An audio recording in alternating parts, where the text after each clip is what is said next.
Hello and welcome to Samuel's Fortress. I'm your host Kirill, and today we will be discussing the Macedonian Patriotic Organization as well as the 19th and 20th century immigration of Macedonal Bulgarians to North America in general.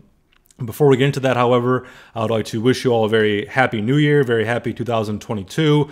As you can see, I've made some upgrades here on my end. I'm sure you've noticed that the video and audio quality has improved dramatically since our previous videos.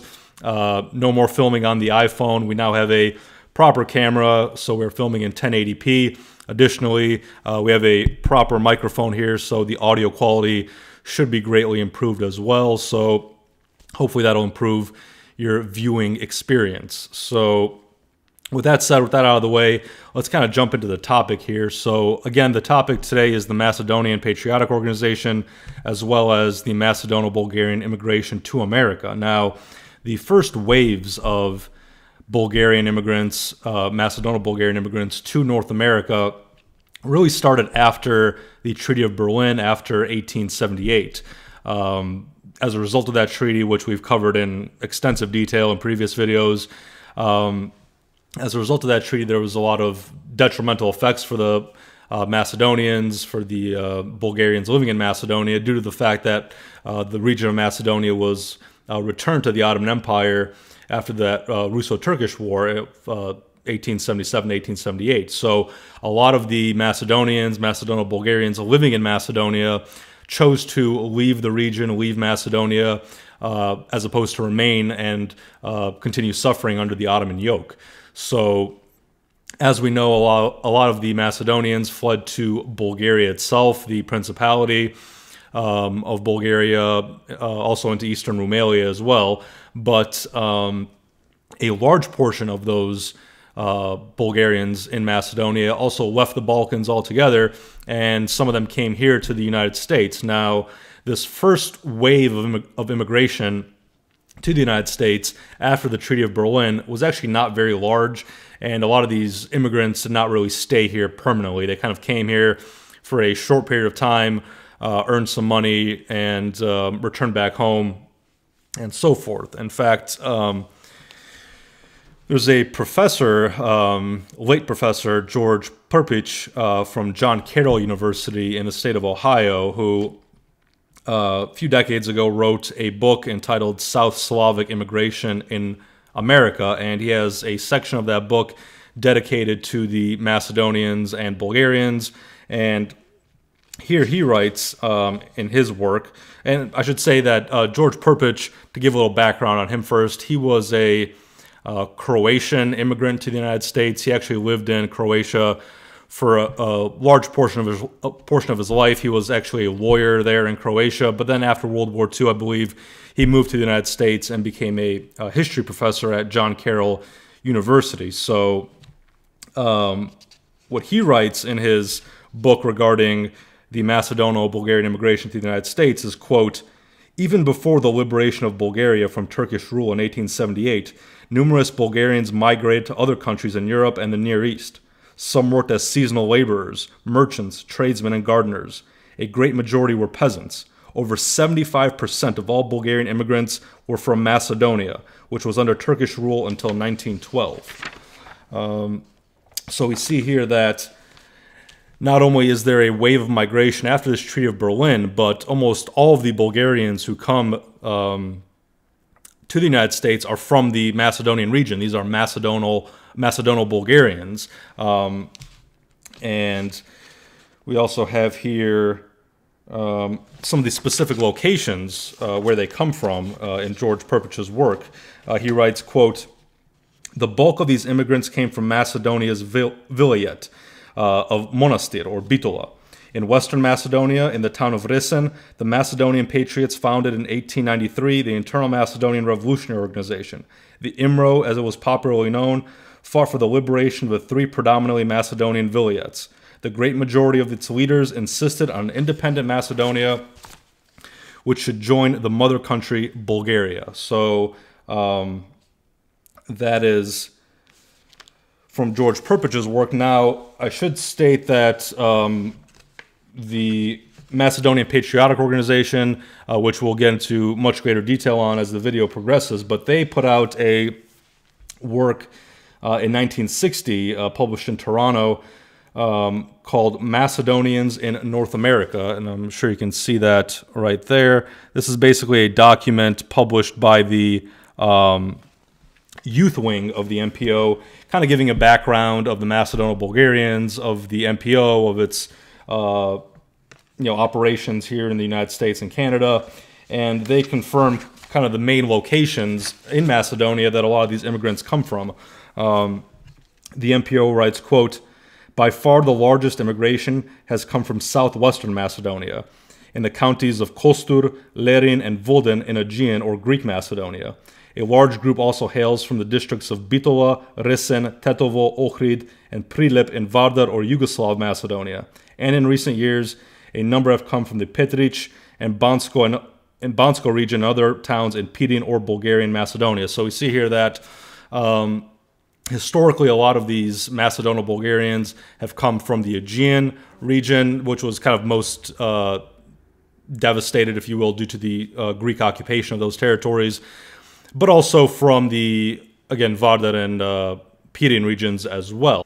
Now, although there was a small scale of immigration to the United States from Macedonia after the Treaty of Berlin, it is very well documented that the first kind of large wave of Macedono-Bulgarian immigration to North America came after the Ilinden Uprising of 1903.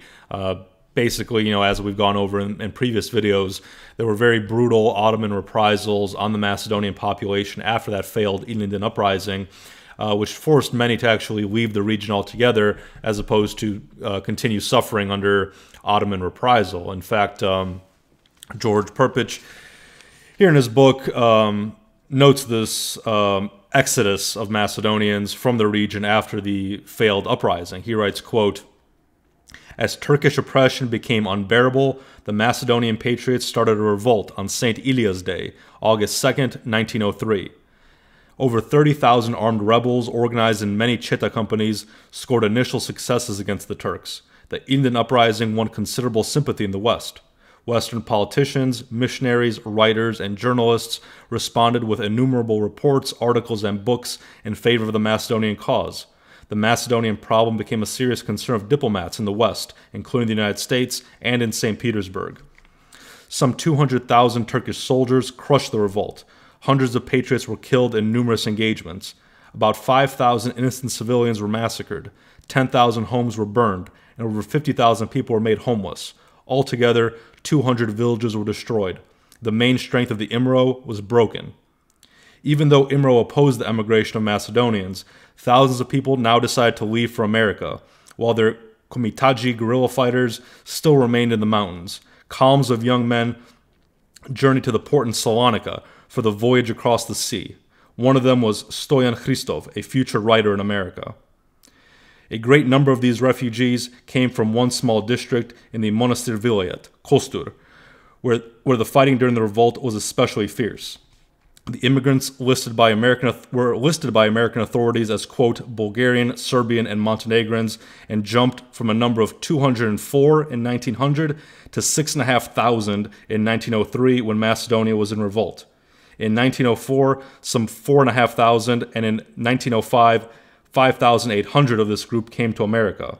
The number climbed to almost 12,000 in 1906, 27,000 in 1907, and in 1908, when Stoyan Hristov reached its shores, 18,000 of this group, most of them Macedonians, came to our shores. So we see here that it was definitely after 1903 and the years following 1903, pretty much all the way kind of throughout the period between the Ilinden uprisings and the Balkan Wars, that we see a gradual stream of immigrants from Macedonia coming into the United States. And I should state here that what George Perpich writes here is correct, that the U.S. didn't really separate the South Slavic Orthodox people specifically by ethnicity at this point yet in the early 20th century. It basically grouped everyone under the category of Bulgarian, Serbian, and Montenegrins. So whether you're from Montenegro,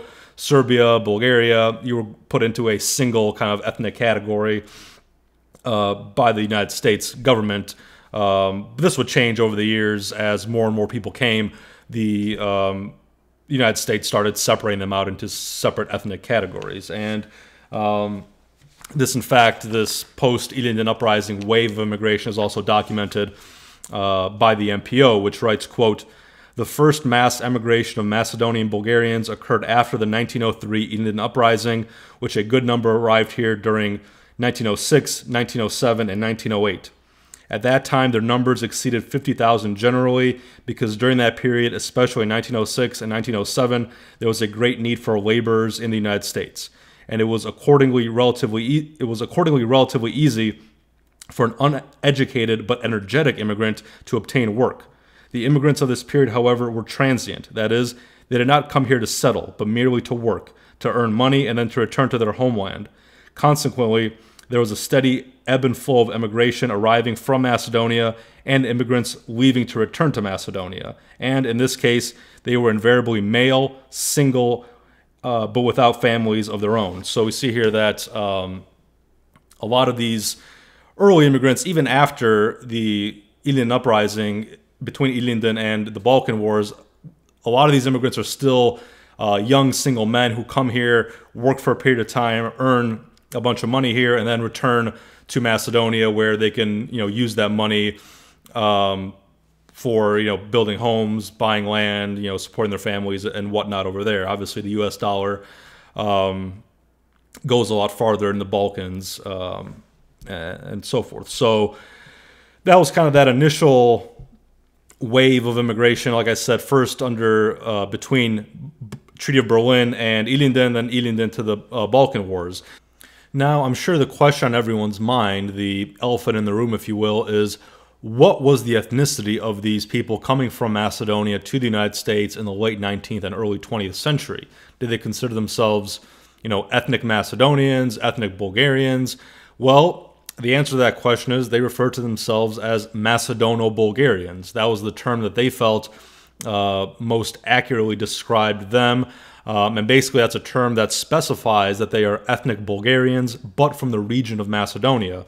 In fact, that document, which we previously cited from the MPO, the Macedonian Patriotic Organization, addresses this question. The MPO writes, quote, "The term Macedono-Bulgarian was used then as it was for many years earlier, and as it is used today to point out two salient facts as regard to our people. The prefix form Macedono was employed to denote geographic origin. That is to say, with this, these people acknowledged that they were from Macedonia. But as stated previously, there were several indigenous nations inhabiting Macedonia. And since at that time there was no serious notion about the Macedonian Slavs being a separate nationality, these people also acknowledged themselves to be Bulgarian, as had their forefathers, and has been recorded in the annals of history. Hence the phrase Macedono-Bulgarian signified very simply and pointedly the fact that they were Bulgarians in nationality, but Bulgarians from Macedonia and not from the Kingdom of Bulgaria." So there we see that that is what that term means.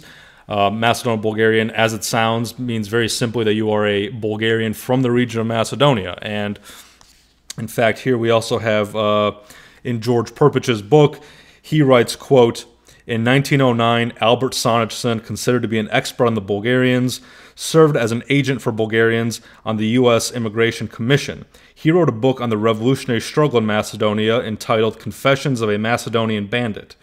In his opinion, there were 40,000 immigrants from Bulgaria and Macedonia, one-fourth of whom were working on the railroad lines in Montana, the Dakotas, Iowa, and Minnesota in 1909.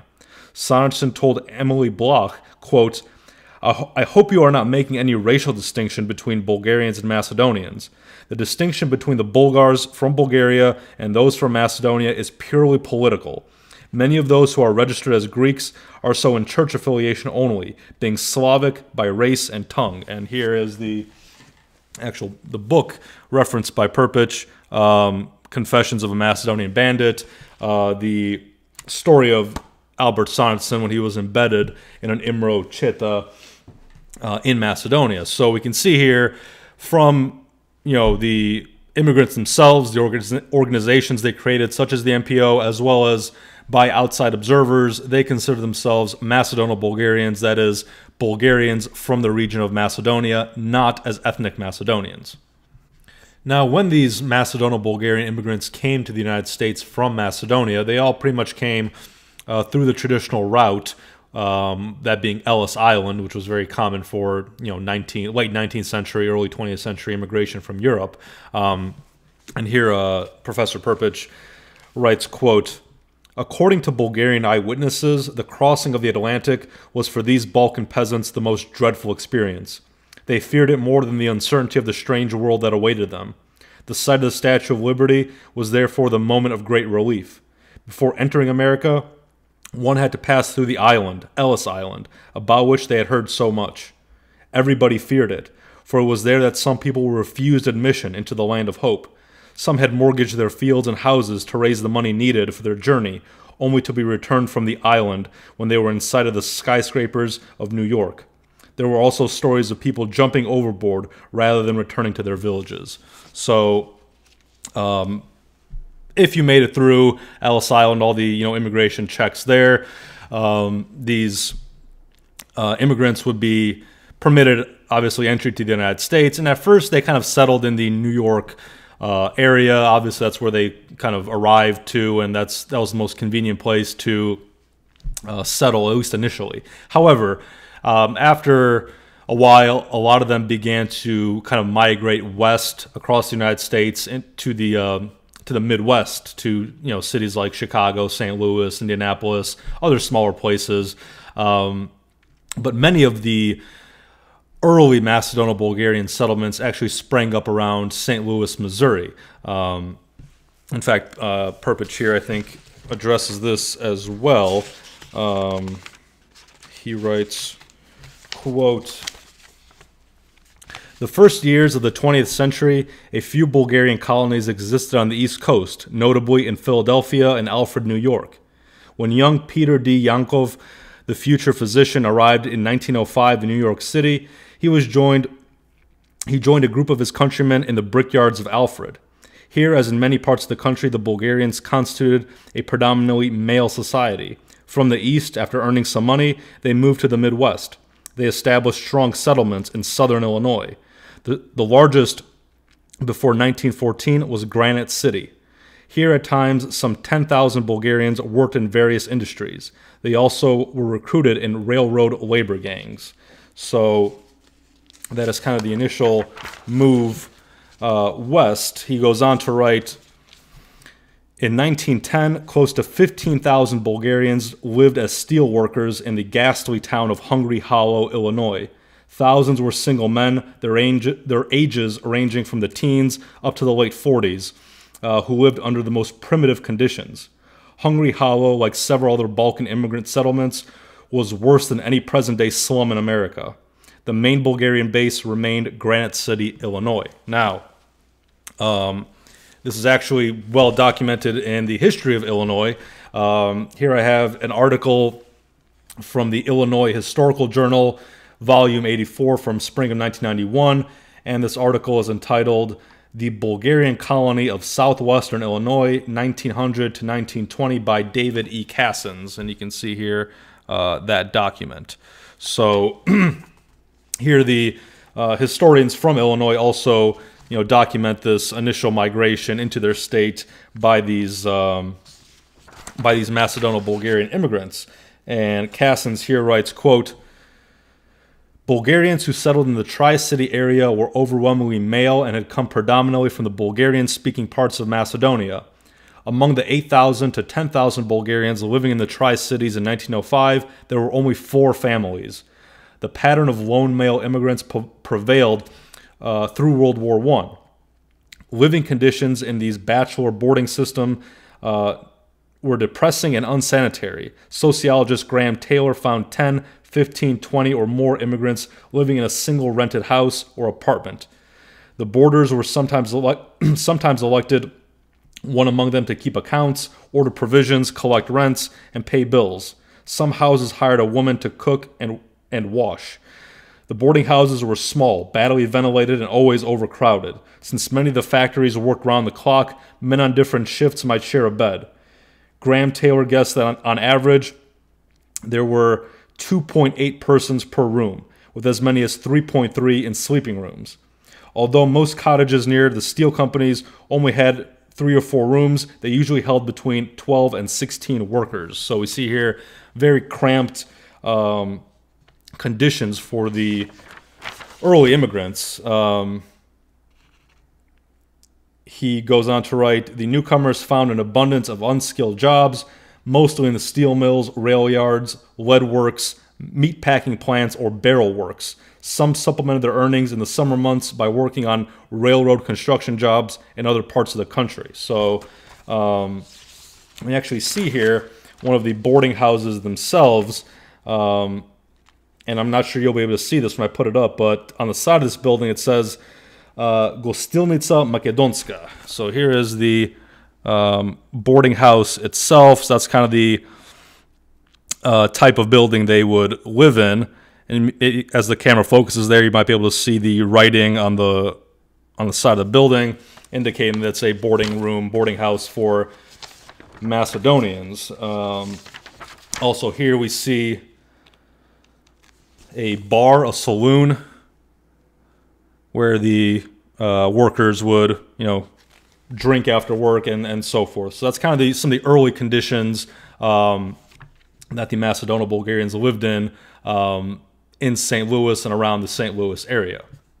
These early immigrants, they weren't just preoccupied with working, trying to earn money and so forth. They were also involved in, community building. They established churches, published newspapers, and so forth. Here in Cassin's work, he writes, quote, the year 1907 was historic for the Tri-City Bulgarian community because it saw the construction of a church, the founding of 2 newspapers, and the onset of a devastating depression.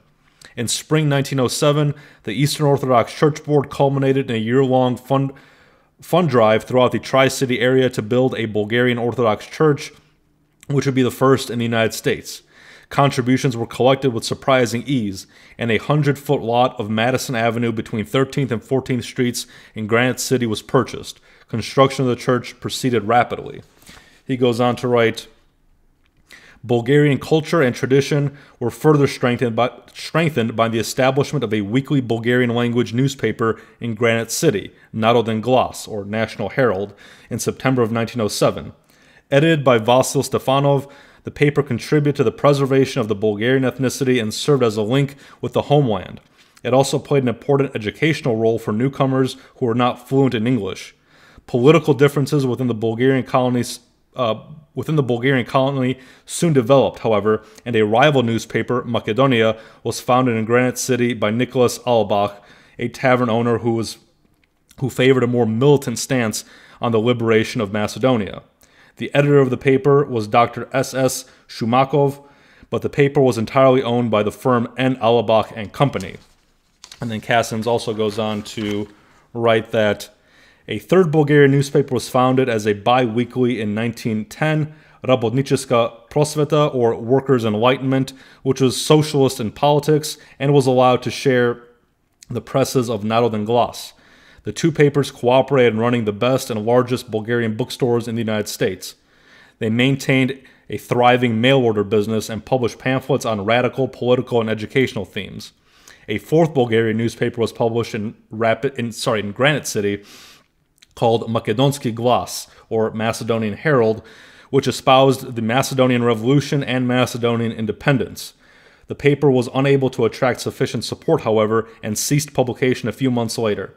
Another short-lived paper with a socialist bent was Narodna Prosveta, or People's Enlightenment, which began in Madison but ceased publication only after a few issues. Here I have an almanac produced by the newspaper Naroden Glas for the 25th anniversary of the paper in 1933, and here you can see that book. As you can tell, it's in very rough condition.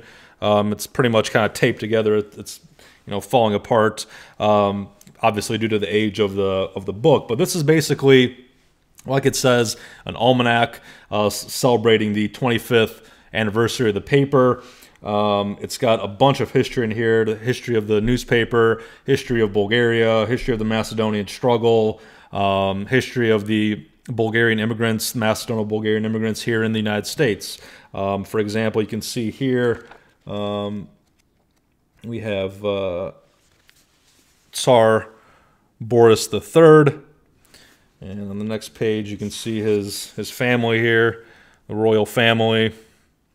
So, and then as you go through this, it has, a history of Bulgaria, the first Bulgarian Empire, and so forth. It has, I'm not going to show you everything in here, but pretty much all the Bulgarian history from the beginning to the early 20th century. We also have, separate sections here on the Macedonian struggle. As you can see here, that says the enslaved Bulgarian lands, Macedonia. So there's this whole section here on the Macedonian struggle, and also we have here Bulgarite v America, the history of the Bulgarians in the United States. For some reason the camera doesn't want to focus on it, but anyway, this is like I said, 25th anniversary book. There's a lot in here as far as history of the early Macedonian-Bulgarian immigrants.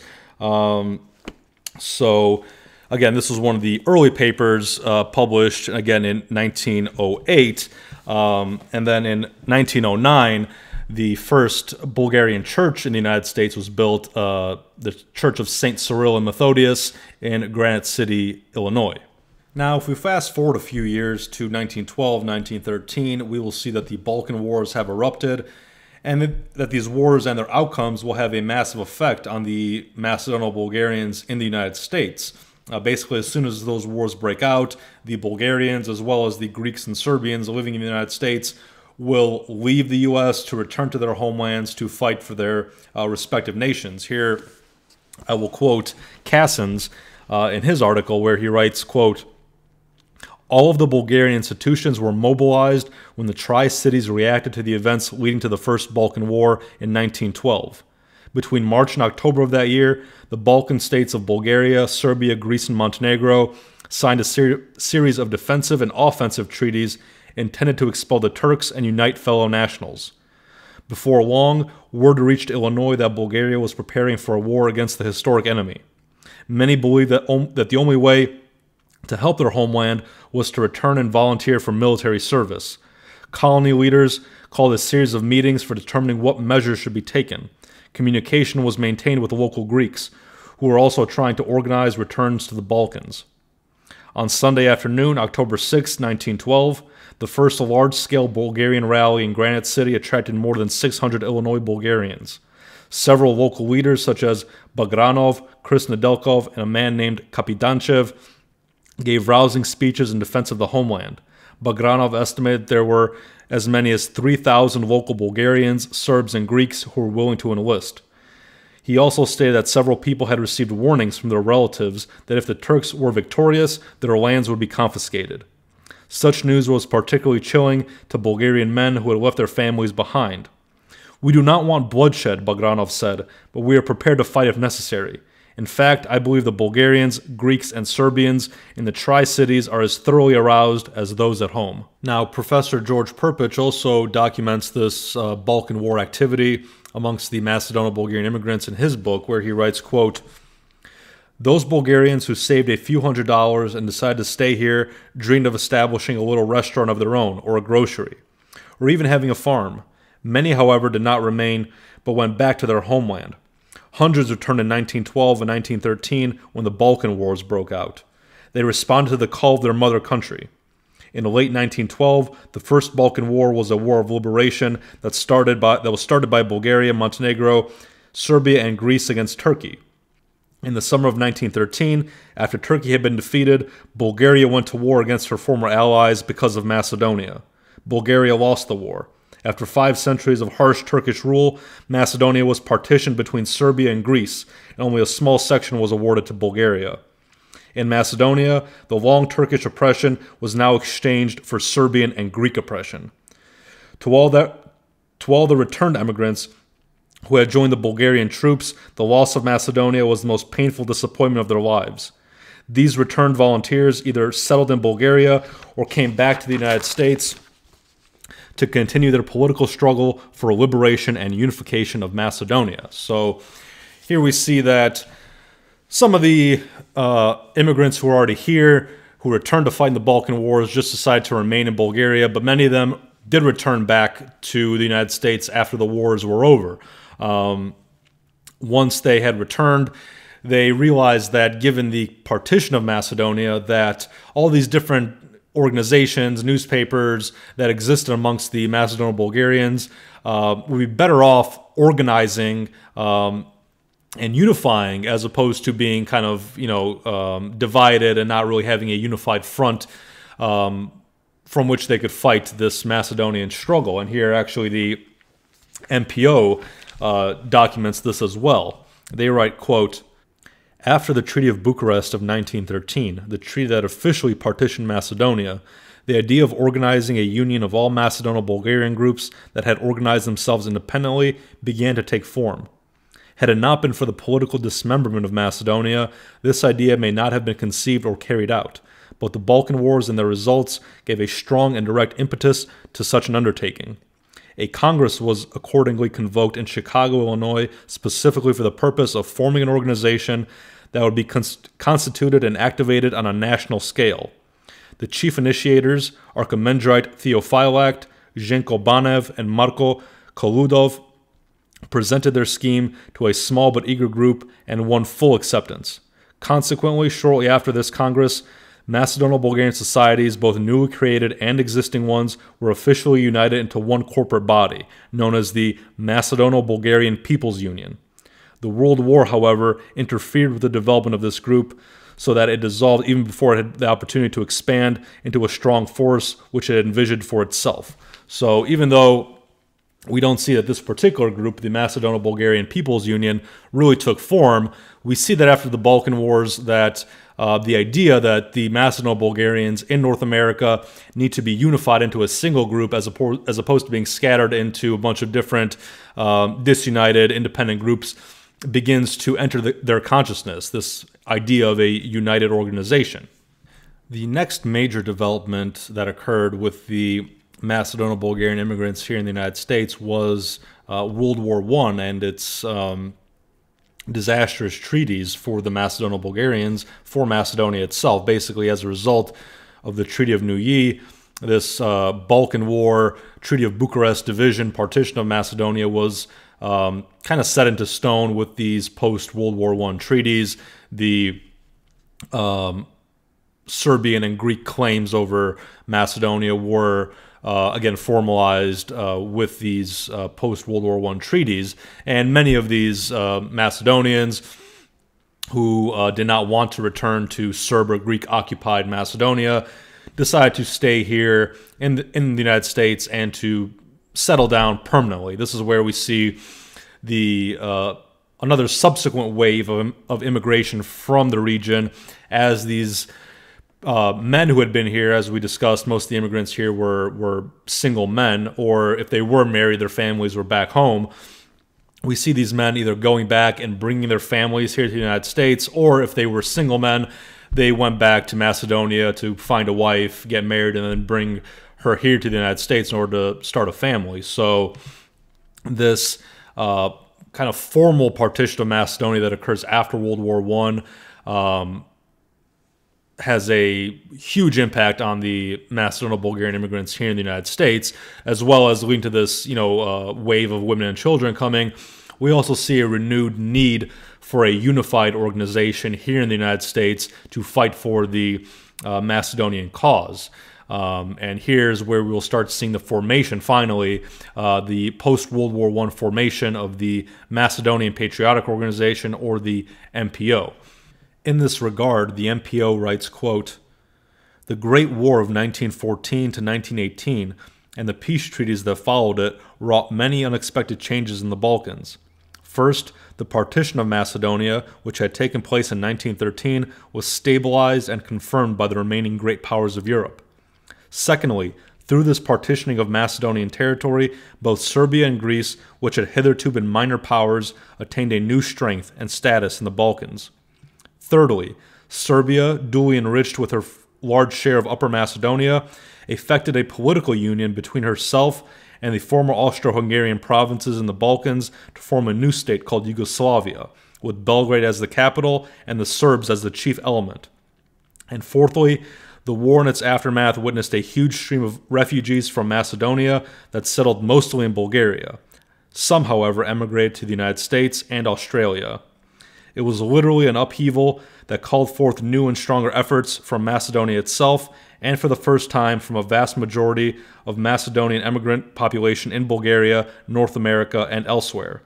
Within Macedonia, the internal organization, IMRO, was being reorganized by one of its outstanding leaders, Todor Alexandrov, whereas in Bulgaria, existing organizations were being strengthened and new ones were being formed. The more prominent of these groups were the Macedonian Brotherhood Societies, the Macedonian Youth Organizations, and the Macedonian Institute of Learning. Their chief aim was to redress the wrongs inflicted on Macedonia by advancing in every way possible the movement for a united, democratic, and independent Macedonian state, and to continue to enhance the common culture and national unity and identity of all immigrants from Macedonia. In view of this renewed activity, it was only natural that a rejuvenating enthusiasm and spirit should express itself amongst the Macedonian immigrants on this continent as well. Consequently, many of the earlier pre-war immigrants, in concert with the newer post-war groups recently arrived from Stryford in Macedonia, felt that something more had to be done for their oppressed homeland across the seas. As had been mentioned, Macedonian-Bulgarian clubs and societies had been formed here in the first decades of this century. Moreover, there was an attempt to confederate these groups, but the war and the lack of a strong central body with adequate funds prevented it from achieving success. Many of these societies, however, given new impetus by some of the post-war immigrants and by many of the activities taking place among the Macedonian immigrants in Bulgaria, decided to found a new group patterned more closely after the aforementioned Brotherhood Societies of Bulgaria. It was only through such an organization, they felt, that the widely scattered immigrants could hope to preserve and uphold as many of their ethnic and cultural traditions as possible. They further reasoned that such a step, once consolidated, would naturally lead to a closer cooperation with the movement in Macedonia and Bulgaria, so that they could thereby help, at least in preserving the national identity and the very existence of their brethren in the old land. With these basic aims in mind, the work had begun in earnest. After numerous meetings and discussions in 1921 to 1922, with Srebren Petrov, a representative of the Macedonian Brotherhood Societies of Bulgaria, a congress was convoked in Fort Wayne, Indiana on October 1st, 1922. This congress, on convention, consisted of delegates from 10 Macedonian societies in the United States, namely Prilep of Steelton, Pennsylvania, Independence of Duquesne, Pennsylvania, Ilinden of New York City, Kostur of Fort Wayne, Indiana, and groups from Youngstown and Dayton, Ohio, as well as Indianapolis and Gary, Indiana, and Detroit, Michigan. Representatives from Springfield and Cincinnati, Ohio, were unable to attend, but they telegraphed their congratulations, coupled with strong appeal for success. This first convention was called to order by A. Stefanov, president of the Brotherhood Kostur of Fort Wayne. In his opening address, he outlined the tragic conditions of newly enslaved Macedonia, and then, in her name, he appealed to all the assembled delegates to unite their various groups into one strong, patriotic Macedonian organization. So, as we can see here, this new organization, the Macedonian Patriotic Organization, or MPO, as it will be known as, was formed in 1922 in the American Midwest. So that will make it this year, 2022, the 100th year anniversary of the organization, which is one of the main reasons why I wanted to make this video at the beginning of this year. Now, you might be wondering what the stated goals, what the ambitions were of this organization, at least at its founding, and I will quote the MPO in that regard. They write, quote, "This new group was to be known as the Union of Macedonian Political Organizations because it was in effect a union formed among a number of Macedonian organizations whose chief aim was to assist in the struggle for political liberties in Macedonia, political insomuch as the rights sought were connected to self-rule, and a political union of partitioned Macedonia. It was understood, of course, that religious, cultural, and economic rights were a part of such liberties, but it was clearly stated in the first bylaws that the Union was to have no associations with political parties or groups, so that the NPO was not political in the sense that it was engaged in affairs of a partisan or state or government nature. Hence, the NPO's basic aims were outlined from the very beginning. They were then, as they are today, as follows. 1. To help promote, through lawful and constitutional means, the creation of an independent Macedonian republic that would be formed within her time-accepted geographic boundaries and that would guarantee all her citizens political, religious, and cultural rights inherited in every true democracy. 2. To raise and maintain the cultural and social life of all people of Macedonian birth or origin within the reach of the organization, and to help keep alive the various traditions of the old country. And 3, to protect the Bulgarian ethnic character of the Macedonian Slav population from all forms of denationalization and to uphold the truth and honor of Macedonia's past. In regard to their ethnic character, there has never been any doubt in their minds as to what they were, particularly since at the time there was no serious notion about a Slavo-Macedonian nationality or language. The vast majority of Macedonian Slavs were plainly and simply Bulgarians from Macedonia, and often to the point of fanaticism, and they called their simple Slav speech Bulgarian. But Yugoslav and Greek policies and publications sought to prove otherwise. Moreover, these Serbian and Greek attempts to denationalize the Bulgarian and Vlach Macedonians were such that even the most elementary rights of free speech in one's own language were forbidden in their sections of partitioned Macedonia, not to mention the closing of many Bulgarian Vlach schools and institutions. At any rate, literally countless studies and publications in many European languages exist that refer unequivocally to the Bulgarian character of the Slavs in Macedonia. The first touching upon the subject were the chronicles of Leo Diakonos, the Byzantine scribe who accompanied Basil II, Emperor of Byzantium, on his fierce campaigns against the Bulgarian kingdom of Tsar Samuel. Another was the Life of St. Clement, written by the Greek Theophylact, Archbishop of Ohrid in the 11th century. Now, in his book, Professor George Perpich also documents the creation of the NPO and its goals at its founding. So I will quote briefly from him in that regard. He writes, quote, "The NPO claims to be the political spokesman of the American and Canadian Macedonians and has generally supported the goals and activities of the homeland IMRO. In its official creed, the Macedonians are regarded as an integral part of the Bulgarian nation and the Macedonian language as a Bulgarian dialect.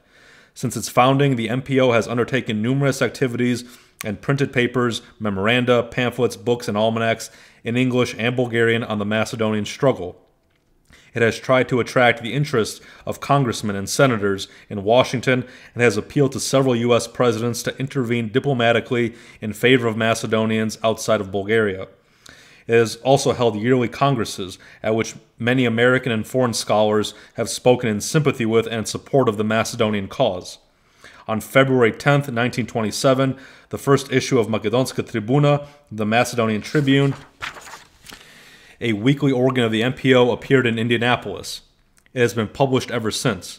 It also serves as the voice of the Macedono-Bulgarian Orthodox Church in the United States and Canada.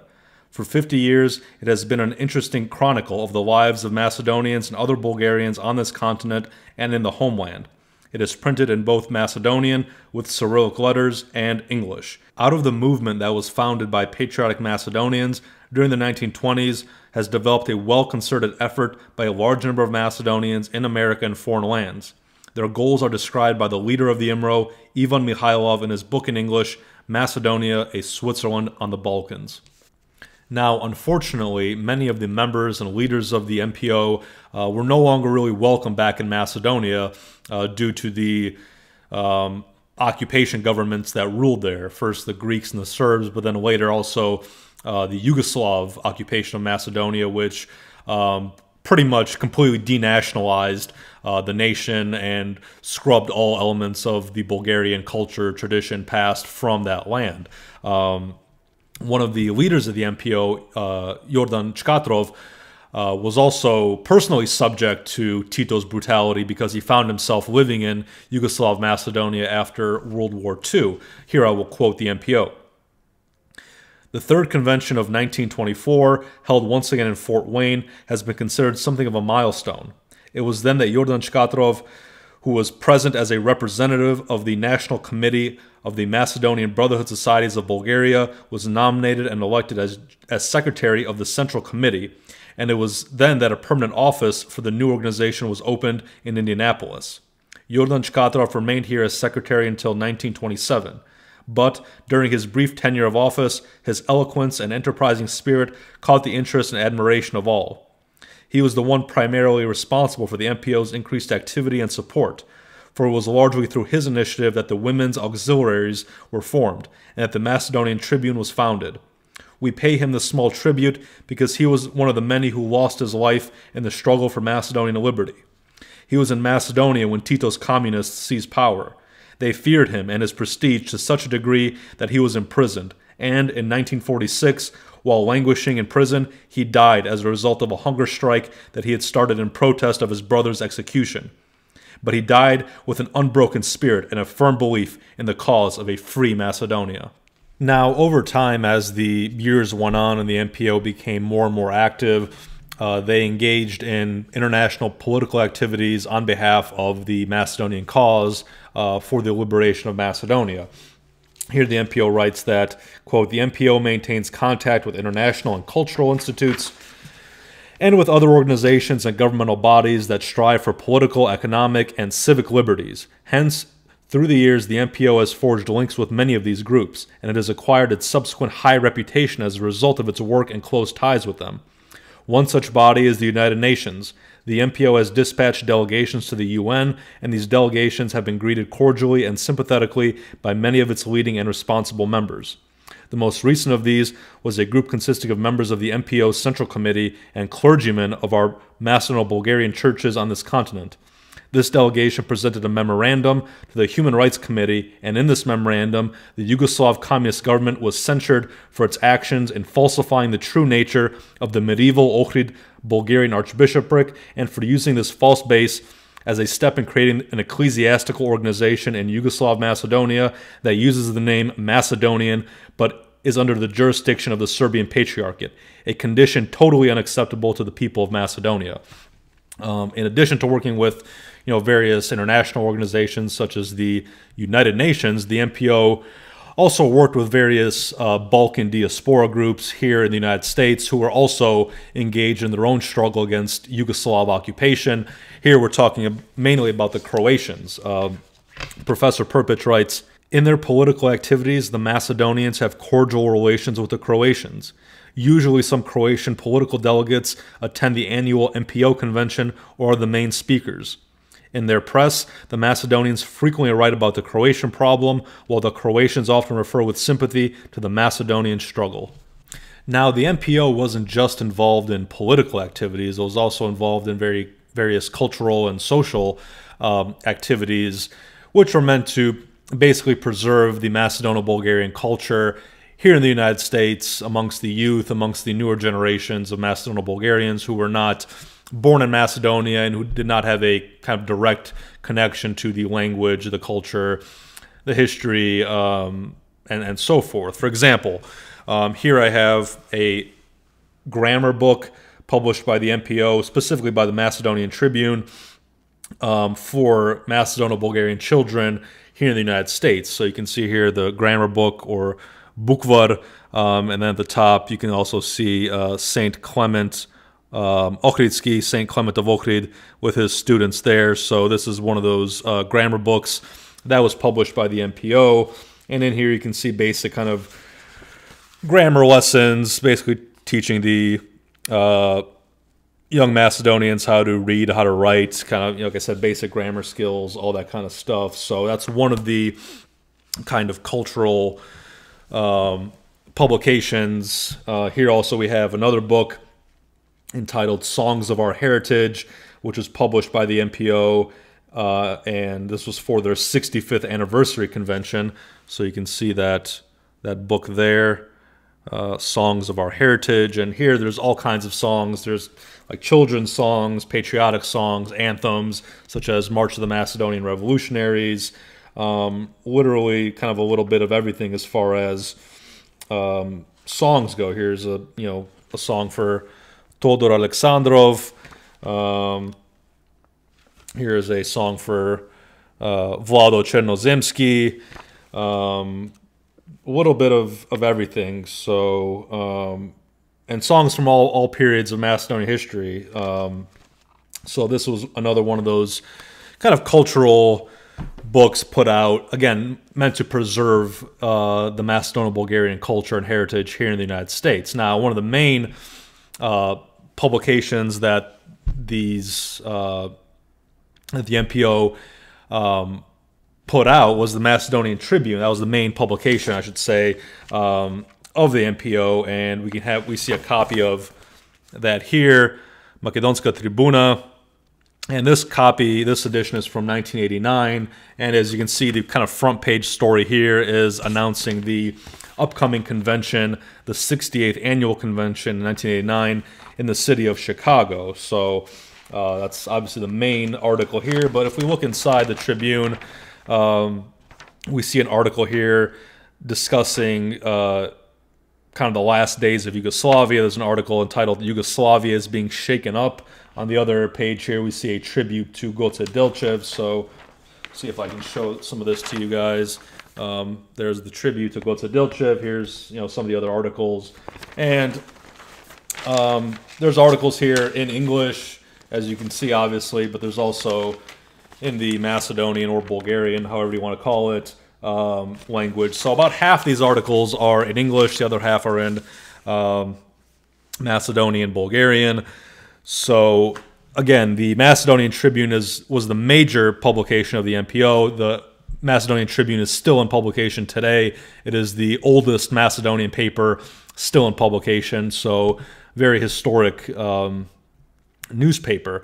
Now, I should say that paper, these books, as well as the wherever I put it, the almanac from Naroden Glas, as well as some of the books I'm about to show you, were all donated to Samuel's Fortress by Dragomir Bogdanov from the MPO chapter Pirin in Chicago. So I'm very grateful to Drago for his donations. A lot of these books, as we'll see here in a little bit, are very historic. So he was very generous in donating these materials to Samuel's Fortress. So I'm very grateful to Drago for that. Now, one of the books that he donated to the channel is a book entitled Ilinden, which was published in 1953. This is this was put out by the MPO on the 50th anniversary, obviously, of the Ilinden Uprising.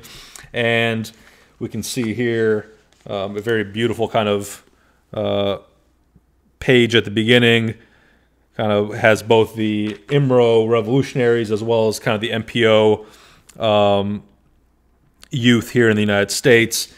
And this, as you would imagine, goes through the history of the IMRO. There's an introduction or a foreword here by the Central Committee of the MPO. And then we also have a kind of long article here at the beginning by Ivan Mikhailov entitled Our Year 1903. As you can see here, Našata 1903 godina od Ivan Mikhailov, if the camera wants to focus on that. But in any case, this is the, there we go. You can see that there, and this is kind of the first page of a, pretty lengthy article that Ivan Mikhailov writes at the beginning of this book. But like I said, there's a lot of history here, a lot of good photos regarding the Ilinden Uprising, a lot of the little biographies about the people involved, some of the flags of the revolutionaries, a lot of tables with, different chitas, their leaders, how many people are involved, and so forth. So very excellent book here that was donated again to this channel by MPO Pirin, by Dragomir Bogdanov. Now, another book that was donated by Drago was the Golden Book. This is a book that was published on the 50th anniversary of the MPO in 1972, 50 years since its founding. And here we have a lot of interesting materials here. The book starts off with a dedication to Ivan Mikhailov, who was a very important figure, not just for the IMRO in Macedonia, but also for the MPO. Ivan Mikhailov was living in Italy after World War II, but he was very much active from Italy in the MPO as far as kind of behind-the-scenes leadership of that organization. And here it writes, Ivan Mikhailov has been the legendary leader of the Macedonian freedom movement since 1924. He is a great statesman, historian, publicist, and author of many books in defense of the oppressed and divided Macedonia. Some of the most outstanding books he has written are Free and Independent Macedonia, A Switzerland in the Balkans, and Ivan Mikhailov's Memoirs.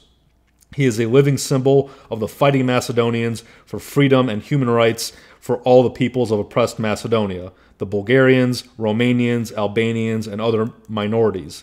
Equality for all, only in a free, united, and independent Macedonia. So we also have a kind of statement from Ivan Mikhailov himself, his greetings to the MPO on the 50th year anniversary. We also have a history here by some other members about the Macedonian liberation movement. So there's a lot of kind of history at the beginning of this. We also here have an article by Chris Anastasov entitled The MPO's Works and Objective.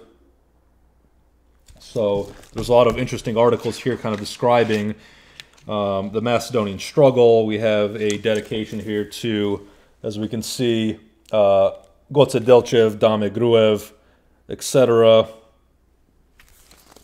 And there's just a lot of interesting material here. We have a dedication to Todor Alexandrov, to Minchka Mikhailov, which was Ivan Mikhailov's late wife. Also a kind of dedication to Mara Buneva. So we can see kind of all those here. It's just a very, again, a very interesting book that has a little bit of everything. We also here have, you know, His Grace Bishop Kirill, who was the head of the Macedono-Bulgarian Church at that time. So again, this is the gold book, which was, again, for the 50th anniversary of the organization. Now, my most prized MPO possession, which was also very, very generously donated by Dragomir Bogdanov, is the famous Red Book, the Macedonian Almanac, published by the MPO in 1940. So this is, as you can see here, it's called the Red Book because not only the cover, but the pages are also red. This is, from my understanding, a very rare book in the sense that I don't know how many of these are really in circulation still. I think it's actually quite pricey if you want to buy it. But this is kind of an almanac, encyclopedia, whatever you want to call it. But there's so much information in this book about Macedonia, about the Macedonian Bulgarians, about, you know, the history of the MPO, history of the Macedonian struggle. I mean, like I said, it's kind of like an encyclopedia of everything Macedonian that you would want to know. It kind of starts off here with an ethnographic map, as you can see there. That is a map of Macedonia. The green is the Bulgarian population. The blue is the Greek population. The orange in the northwest are the Albanians. The kind of pinkish red, those are Turks. And you can see those kind of smaller purple areas. Those are the Vlachs or Romanians. Now, this is a ethnographic map from, let's see, around the Balkan War period. So obviously that's changed in recent years. But this book has, like I said, a little bit of everything. It kind of starts off with the various geographic features of Macedonia, all the different, there's a little bit here about every single lake, river, valley, mountain, forest. I mean, all the geographic features here are kind of talked about. You know, there's pictures of all the different places, Pirin, Pelister, Lake Ohrid, all that kind of stuff. There's also little descriptions about, I mean, some are bigger, longer than others, but literally every single city, town, village in Macedonia. I mean, it starts with Solun there, But we also have, on the next page, it says Grad Skopje, Grad Bitola. And I mean, we can go through, I'm not going to go through every single one of these, but, Selo Smilevo, Grad Prilep, Petric. I'm just kind of going through page after page. There's a little bit, like I said, about every single town, city, village, all that kind of stuff. So very interesting, a lot of information, packed into this. There's charts here with various, population figures and so forth. We also then have a section on the history of Macedonia, and as some of you might be shocked to see here, the history of Macedonia starts with Alexander the Great. Now, some of you might be a little bit confused why Macedono-Bulgarians would start their history with Alexander the Great, but as I mentioned in my last Q&A video, someone actually asked me this question: how can the Macedono-Bulgarians of the MPO see Alexander the Great as a historical figure of theirs? And that's because, as we've gone through in this video, the Macedono-Bulgarians don't view Macedonia as an ethnic category, but as a geographic category. So all the history of Macedonia is kind of the Macedonian history, but that doesn't mean that the Macedono-Bulgarians, the MPO, view Alexander the Great as their, ancestor in kind of direct terms. They don't view themselves as descendants of the ancient Macedonians. They view themselves as Slavs. It's just that the history of the region of Macedonia kind of starts with Alexander the Great and the ancient Macedonians. So that's the reason why they started the history here with Alexander the Great. But we can see here also Saints Cyril and Methodius. We can go through the kind of the history here of the Macedono-Bulgarian people. We see here Saint Clement Ochridsky. As we go through this, we kind of work our way through the centuries and go all the way up to kind of the modern revival. Here we can see Saint Paisius of Hilandar in the revival period with Saint Paisi there, and just kind of going through the various different people, all the various events that occurred in the history of Macedonia. Now, we can also see here the Bulgarian bishops in Macedonia. So there's some religious history here, as we can see, kind of like I said, the Bulgarian bishops in Macedonia at that time. So there's a long history here going throughout the centuries. We eventually make our way to, obviously, the Imro years. There you can see the Bible with the crossed revolver dagger, which was, part of the Imro's initiation. There's some, some Cheta there. So there's all kinds of stuff. I mean, I'm not showing you everything that's in here, but there's, history of the Salonika assassins. There's pretty much the whole history from beginning to end summed up very well. Here we also see kind of the late Imro with Ivan Mikhailov, if you can see that there. So, very, very thorough book. Then we also start getting into some of the biographies of the Imro leaders. More specifically, here's, Goce Delchev, multi-page biography about him. As we're going through here, we also see, Dame Gruev, and so forth. So, I'm not gonna, like I said, I'm not going to go through every single one of these, but there's Pere Toshev, Christomatov, Todor Alexandrov, Boris Sarafov, Pituguli, Lazar Poptraikov, Vasil Chokolarov, Marko Lerinsky. I mean, it just goes on. And there's actually multiple pages of smaller fighters, revolutionaries, who don't really have their own big sections of the book, but they are at least kind of briefly mentioned there. So, I mean, there's kind of page after page of these various kind of smaller figures throughout throughout Macedonian history, throughout the revolutionary period. So very, very thorough book. I'm trying to kind of work my way through this so I can show you some of the more interesting things in here. Here's, Mara Buneva.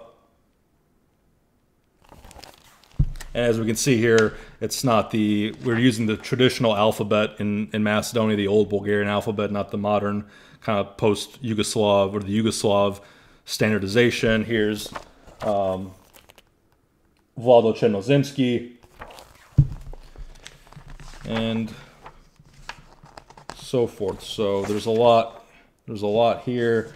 Here's also March of the Macedonian Revolutionaries with, the musical notes so you can sing it properly, which I cannot do. I'm a terrible singer, but if you know how to sing and you read those musical notes, that is, I guess, pretty helpful to you. All kinds of songs here. There's a song to Vasil Levski. Looks like a pretty long kind of epic poem to him.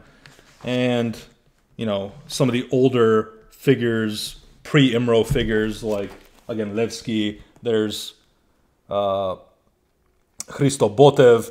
So, obviously here, the MPO, like the Imro, like the old Imro, views the internal revolutionary organization of, Levski, Botev, Karavelov as the precursors to the Imro.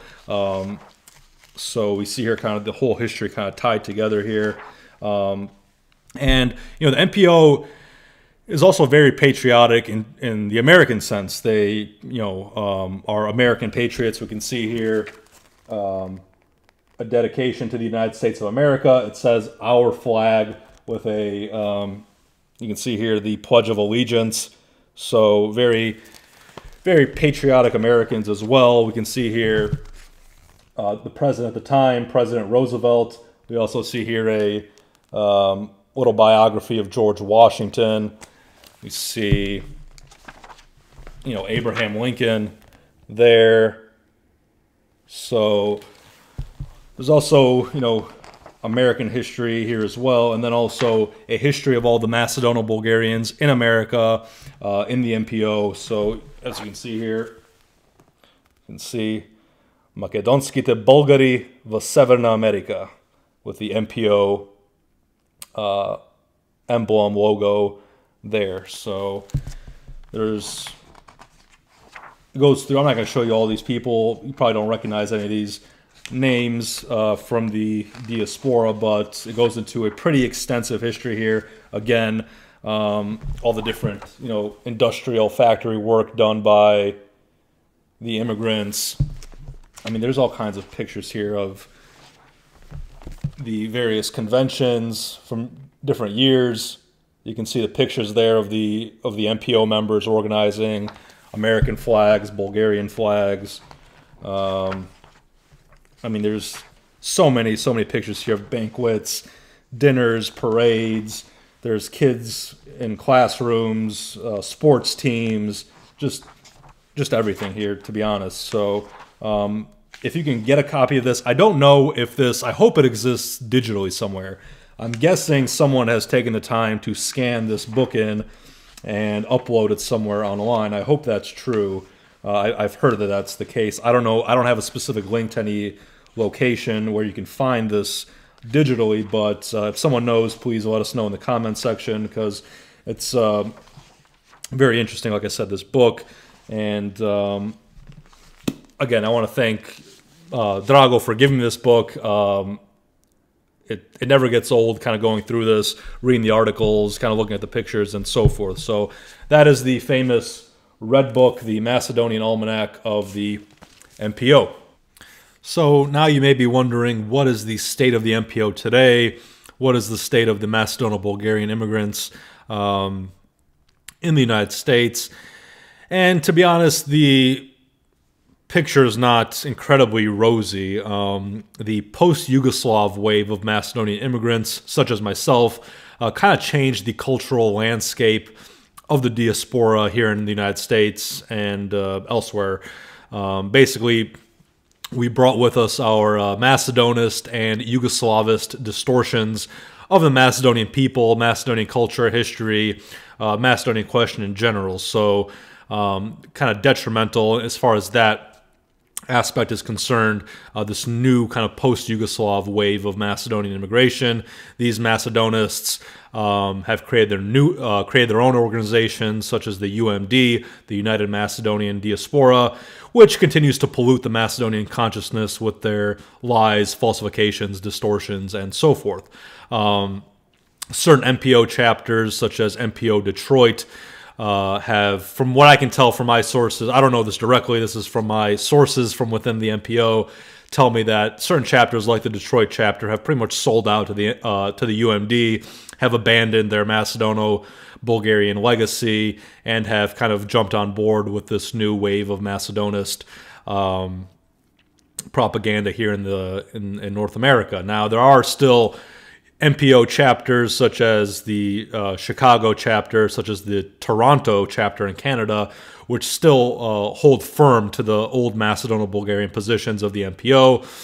In fact, one of the, I think he's a retired priest now, but the priest, former priest of one of the Macedono-Bulgarian churches in Toronto is a Father Boris Drangov, who is still alive and living in Toronto. But Boris Drangov, as the name might suggest, is the grandson of Colonel Boris Drangov, who fought throughout the Macedonian struggle from Ilinden to World War I. Again, he was killed in World War I on the Macedonian front. We discussed his life in the video on Macedonia in the First World War, but Boris Drangov, again, the grandson of Colonel Boris Drangov, son of Kirill Drangov, one of the high-ranking members of the interwar IMRO, who fought alongside Ivan Mikhailov. He's still one of those kind of holdouts in Toronto, which still holds firm to the old Macedono-Bulgarian position. So the MPO isn't completely kind of